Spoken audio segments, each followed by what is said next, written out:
Warning. The podcast you're about to listen to is rated N, not for everybody, especially the people who just don't get it. Hey. I've been feeling the same heartbreak for 6 years. Can we just talk for a minute? Come back, Morty. I miss you. You miss the old me. You miss someone that loved you so much you never had to love him back. How do you know I don't want to love you? Because I'm not sick. Your mind is going to be your worst enemy if you really start to miss her. It's not your fault. I know. It's not your fault. I know. No. It's not your fault. You have to find yourself now. You have to find out who you are, somewhat separate from her. And it's going to take effort, man. I hate to tell you that because I know it's probably going to be hard sometimes to, stay motivated or stay moving if you get those thoughts in your head that she doesn't care, or she's not thinking about you, or she's dating or doing other things. But you can do it. It's not your fault.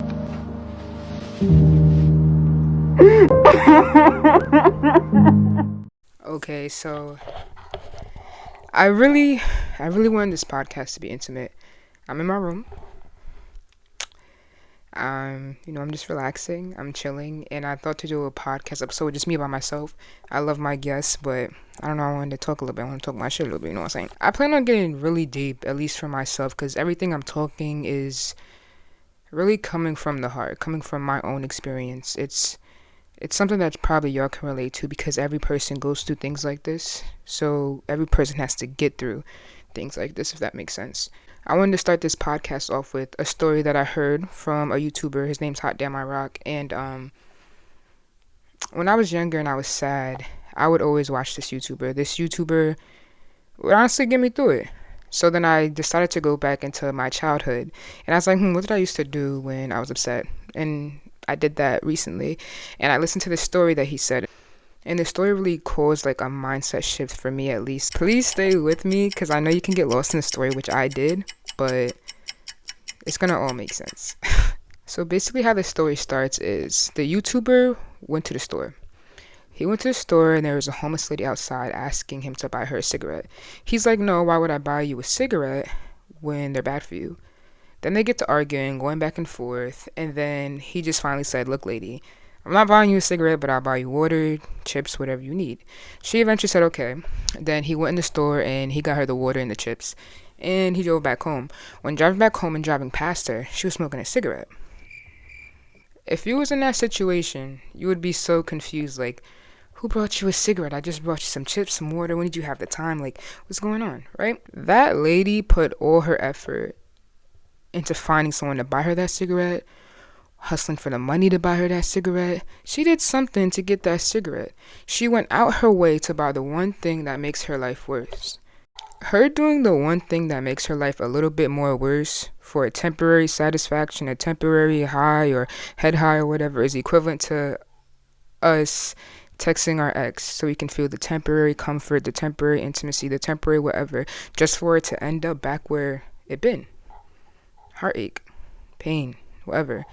It's the same as you staying in that friendship. You staying in that friendship where every time you argue, now you're a bitch. Now you're a slut. Now you're this, now you're that. You know what I'm saying? It's equivalent to doing all those things because they're doing the one thing that makes our life worse for a temporary satisfaction, for it to turn around and be something that it's not. It's equivalent to you staying at that job that doesn't even see your worth. That's a lowballing you. We're doing it for a temporary something, but it's overall bad for you. Now, if we all just had a mindset shift, and if that lady with the cigarette, she shifted her mindset, like, I'm not going to do the one thing that makes my life worse. I'm going to do the one thing that makes my life better. If we did the same thing, I'm not going to text my ex. I already know where it's going to go. What I'm going to do is I'm going to shift my mindset, and I'm going to put this pain in my music. I'm going to put this pain in my podcast channel. I'm going to put this pain in my art. I'm going to put this pain in my poetry. It's all about a mindset shift. The same energy you put into the things that make your life worse, chasing that whatever, chasing that anything that's not good for you. You can use that to chase your dreams, chase your passions. Everyone has a burning desire for something. You just have to figure it out. So if we just shifted that mindset and chased those things that actually matter, we would feel better. Recently, I've been I've been trying to have more self-discipline. I've been trying to create a routine that would keep me self-disciplined and keep my mind off the things that don't matter. What I've been doing, honestly, was trying to shift my mindset, right? Shift my mindset. So I want to challenge y'all. I want to challenge you to take a cold shower every day. Go to the gym every day. Read at least 15 minutes a day. Listen to positivity, whether that's affirmations, whether that's a positive podcast or just a learning podcast. What if you meditated every morning? Set your intentions for the day. What if you did 2 hours of completing the things that you genuinely like to do? Whether that's just playing a guitar, finding a new riff, whether that's writing your poetry that you like to do, whether that's painting, whether that's playing basketball, literally anything. Anything that makes you happy. You would be a whole brand new person. There's obviously things in there that you don't want to do. You're not going to want to get up every morning and meditate. You're not going to want to get up every morning and go to the gym. You're not even going to want to sometimes do the things that you love to do. But when you set a routine, you're creating like self-discipline, and you're structuring yourself, and you're forcing yourself to focus on yourself, and you're forcing yourself to do the things that make you a better person, or do the things that make you feel whole, or do the things that is going to make you love yourself just a little bit more better. Because you're doing good things to support yourself. And when you do good things to support yourself, it's going to reflect outwardly. You're going to start to attract people who love you the way that you love yourself. You are stronger than what you think. You are stronger than what you think. Adele. I don't know if y'all know her story. Adele, the singer. Y'all know Adele. I don't know if y'all know her story, but I honestly heard this on a podcast that I watch by Styx River. Very good podcaster. Adele.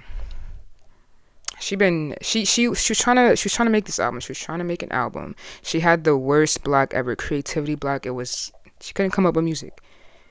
Her man then left her for a younger woman. Left her, got married, all that. Once that happened, she took all that pain and she made it something beautiful, which was her music. The music that we all listen to today, right? She won 16 Grammys from pain.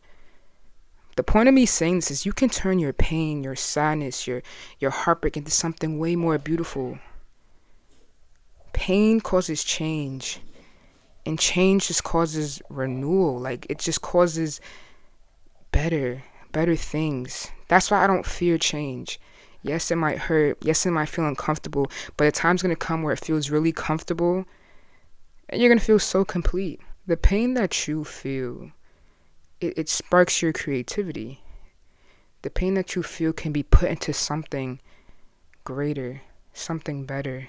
If we all shifted, just like that cigarette store, if we all shifted all that heartbreak, all that pain, and we used it to create and make it something beautiful, make it something bigger, you're going to come out a whole different person.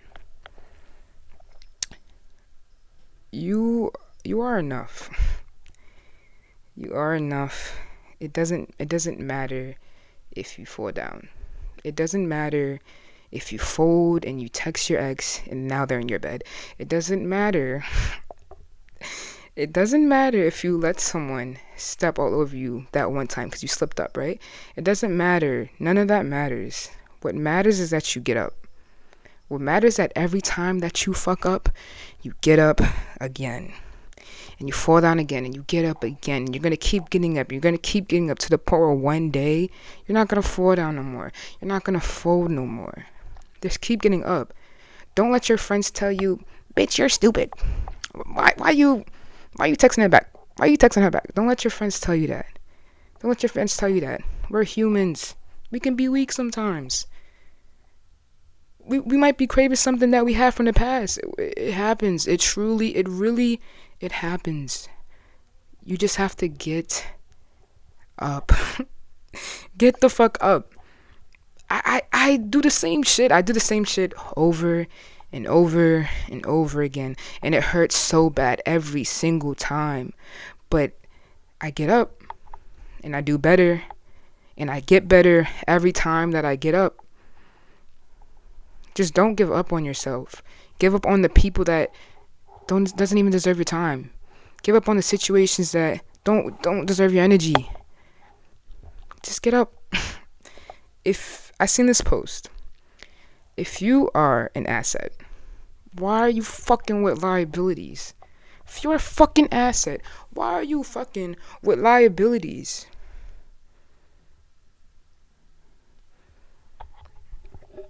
You're just losing. You're losing. You're gonna lose that way. You're just gonna lose that way. I listened to this podcast yesterday by Mel Robbins. She's really inspiring. She's one of my favorite podcasters, I'll say. And she created this thing called the Let Them Theory. It's deep. It's deep. Every time you get upset because they didn't text you back. Every time that you get upset because they don't want to make time for you. Anytime you see that they always let people get in the way of your relationship, outsiders, right? You let them. You leave them alone, right? You have to check yourself and you have to stop being obsessive, right? Because let's say they text you. No, you text them, right? You text them. It's been 2 hours. They didn't answer. You're working yourself up. Like, what is that nigga doing? What is that? You know, you're working yourself up. Like, what are they doing? They're probably doing this. They're probably doing that. They're not making no time for me. You have to let them. And for someone to constantly do that, and it's the same outcome every time, you being mad, you can't be mad at someone for being them. You really can't. You hold people to like a whole different standard from what they're actually at to where they're actually at. They can be them and you see them for who they are. You can't see them for what you want them to be. And that's what so many people tend to do, especially in relationships. Like, people get into relationships thinking someone's this one person, and then they show you a whole completely different side, and you're like, where's that person that da-da-da-da? And it's not there because it was never them. It was literally never them. You have to let people be who they are and let you be who you are. You just can't align yourself with that person because they're clearly not meant for you. They're clearly not meant for you. We be so in love with the potential. We be so in love with the potential of who someone is, who someone can be. I do that shit all the time. I genuinely do that shit all the fucking time. And then time passes by. I see these red flags, these yellow flags, and I still toss them out the window. Because the person that I want them to be is on the front of my mind. The person who they are is on the back of my mind. So you just let time pass, and it always turns out to be something that you don't want it to be. People can change, but you're not. It's not your responsibility to trigger that change. It's not your responsibility to change them. Because, newsflash, buddy, you can't change no one. You deadass can't change no one. And shit, I wish you fucking could. I wish I could change someone. I would change the whole world, right? I'm not Bob the Builder. You're not Bob the Builder either. You can't change someone. You can only change yourself. You can only be an example to people so they want to change yourself. That's it. I've been experiencing like certain things I wanted to share, right? There have been times like I would joke around and be like, man, I'll do this to my friends. Like, I would joke, but it'll be a little truth under it. You know, I'll tell a little bit of my business, whatever. I'd be like, man, I wanna mess with a man. Kiki, right? 2 days later, after I said that, it happened. Not it happened. It like I had the opportunity to, but clearly no, because it was like a joke, you know. Another time I said, man, I just wish a light-skinned woman with curly hair would just knock on my door and come be with me. You know, I said that, right? But I was joking. I was just joking. Then, literally not even a week later, I had the opportunity to, you know, mess with her or whatever, a light-skinned woman with curly hair. Not that I wanted to, because I didn't, and I obviously turned it away, right? And I started just seeing these things like that happen in waking life and in like my dreams, right? So basically, I realized that I would say things like, man, why can't I fuck with someone that looks like this, and this? And I describe my exact type, because I'm not telling y'all that, right? And and I never received that. I never received that. You know what I'm saying? But you want to know why? It's because I'm focused on it, because that's exactly what I want. I feel like when you manifest, you have to put it out there and let it be, and it will come to you. Put it out there, you have faith, and you let it be. Live your normal life as if you already have it, and it would be. But instead, what we do when we manifest is you put it out there, you do what you want, but your mind is steadily thinking, ooh, I want this man to text me right now. Ooh, I want to slap him right now. Ooh, I want to slap him. You know what I'm saying? Like, it's like you're waiting for it. When you're waiting for it, it's never going to come. So with that being said, you want love so bad, you put it out in the air. You want this, you want that, but you're so focused on it. You're on them dating apps trying to find it. You're over here trying to find it. You're doing this, you're doing that. But it's never going to come because you're so focused on it. That's why when people say you have to love yourself, you have to really focus on yourself, that's when it comes to you, because it's when you least expect it. And I know that sounds so cliche and just so corny, but it's real. Anything you expect to come is not gonna happen, you know. Not even that. It's more so like anything you're focused on happening, anything you really want to happen, it's not gonna happen because you're so focused on it. It's not how manifestation works. You have to say things and let things go and let it come to you. And I know it's hard. I know it's hard to want something, to want someone so bad. and it doesn't happen. And it doesn't happen. I know that's so hard. But what you have to realize is, if it's meant to be, then it will be. You can't force someone to be with you. Like I said, I wish I fucking can. But you really can't force someone to be with you, because at the end of the day, there's someone out there in this world that you're really compatible with. And y'all just going to bounce off of each other. And that's going to be the love of your life. You're going to have the most intense connection that you ever experienced with anyone. But until then, you have to really be focused on yourself. You have to really be focused on loving yourself. I'm not saying don't go out and talk. No, do that. But you have to always be putting yourself first. It's your life. You come first. You deserve the world. It's you. So when you start focusing on them, that person, she over there, her over there, him, them, you know what I'm saying? When you start doing all that, it's kind of like you're not attracting the right person for you, because your focus is not on yourself. When you love yourself to the max, you're going to receive love to the max. Because peep this, if you love yourself to the point where no one can change you, love yourself to the point where you're not going to let no one talk too disrespectful, put their hands on you, you're not going to let them cheat on you, you're not going to let them do this, you're not going to let them do that. If someone comes into your life, right, you're not going to allow it. So you don't even have to think of this from a spiritual perspective. Regardless, if you love yourself, you wouldn't allow those things. And then one day someone's going to come and they check all your boxes. And you're living la vida loca.